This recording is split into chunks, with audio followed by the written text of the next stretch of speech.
Excellences, Monsieur le Premier ministre, chef du gouvernement, représenté par le ministre de l'Enseignement technique,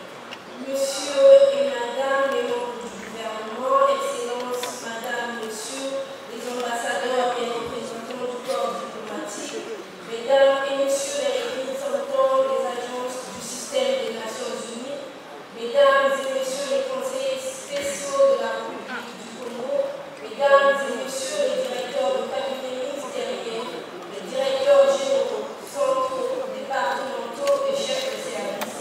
Mesdames et Messieurs les représentants des entreprises du secteur privé, Mesdames et Messieurs les représentants des organisations partenaires, Mesdames et Messieurs en vos rangs, grades et qualités respectives, distingués et l'édition prolongée de la 8e édition du Salon international de la paix et de l'innovation d'Afrique centrale s'est déroulée du 23 au 26 avril 2024. Une édition riche en innovation, en apprentissage, en exposé, en partage d'expériences, en espace d'expression, en networking, B2B et afterwork. On peut dire qu'au-delà qui signifie réussite, a été innovant par rapport à l'édition précédente, avec l'introduction des tribunes de tout genre, décideurs, leaders et experts, la tenue des ateliers des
les enjeux de la responsabilité sociétale des entreprises, les médias sociaux, les métiers du numérique. Odial Academy s'est associé à d'autres centres de formation, ceux des États-Unis,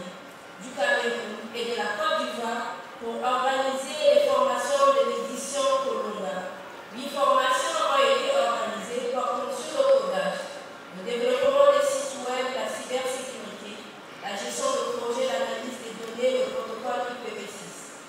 2 zones au challenge ont été dédiées. La zone des startups, qui a réuni plus de 2000 participants, y compris les startups des pays d'Afrique centrale, qui a eu pour thème les startups d'Afrique centrale à la conquête de l'innovation et de la performance, et avait pour objectif de catalyser le développement entrepreneurial en Afrique centrale en fournissant un espace d'apprentissage, de networking, d'accès au financement, d'exposition pour les jeunes entreprises. Les pays représentés ont été nombreux, ceux de la sous-région et d'ailleurs.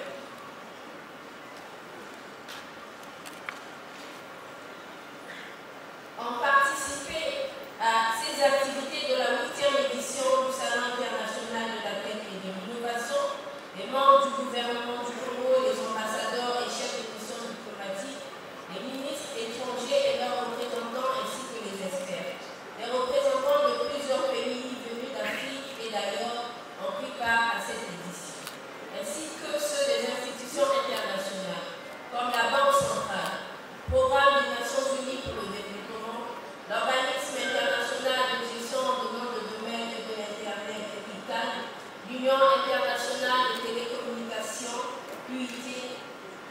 la communauté économique des États de l'Afrique centrale. Plusieurs activités étaient programmées et toutes ont été tenues. Il y a eu des tribunes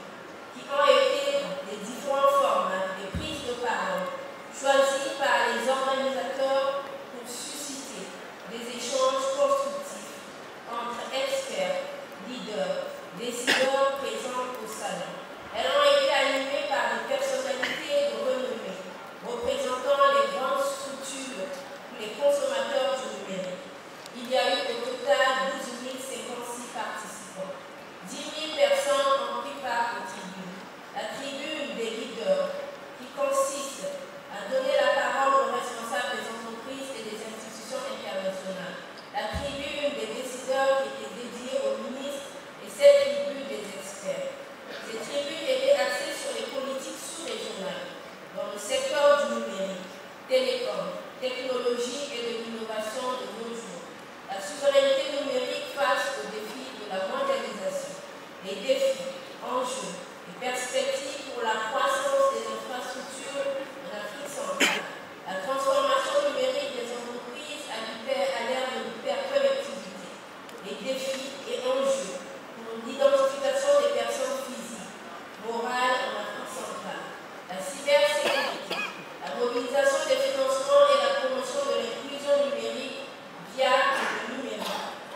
Canal+, Déboîte, BCI, Visa, Diode,